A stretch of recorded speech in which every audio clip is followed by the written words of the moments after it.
बातमीपत्राची सुरुवात एका मोठ्या बातमीनं। बाजारातून आणलेल्या आंब्याच्या रसामुळे 7 जणांना विषबाधा झाली आहे।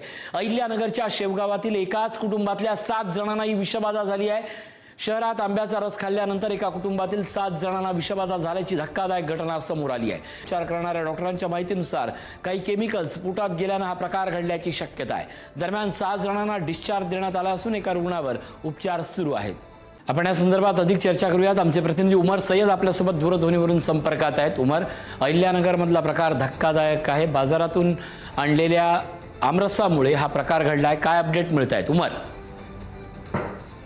नक्कीच ऋषी सर, सध्या तरी या सर्वांची प्रकृती स्थिर आहे। मात्र गेल्या रविवारी घडलेली ही घटना आहे।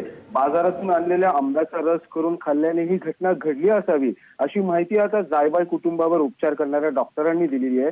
कारण सध्या आता आंब्याचा हंगाम सुरू असल्याने बाजारात विविध जातींचे आंबे विक्रीसाठी दाखल झालेले आहेत। शेवगाव शहरातील आरे वस्तीवर राहणाऱ्या या जायबाय कुटुंबांनी बाजारातून आंबे खरेदी केले होते। कुटुंबातील सर्वांनी आंब्याचा रस खाल्ला आणि त्यानंतर जायबाय कुटुंबातील चक्क 7 जणांना चक्कर येणे, तोल जाणे असा त्रास सुरू झाला होता।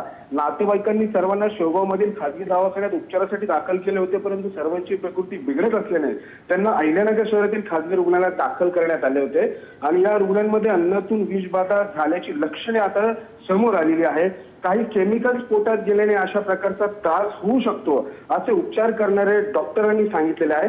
मात्र या 7 रुग्णांपैकी 6 जणांना रुग्णालयात नक्कीच एकूणच या सगळ्यांवर आता उपचार सुरू असून या सगळ्याची काळजी आपण सगळ्यांनीच घेण्याची गरज आता अन्न आणि औषध प्रशासनाच्या तज्ज्ञांकडून येते, एवढं मात्र नक्की। धन्यवाद या अपडेटबद्दल।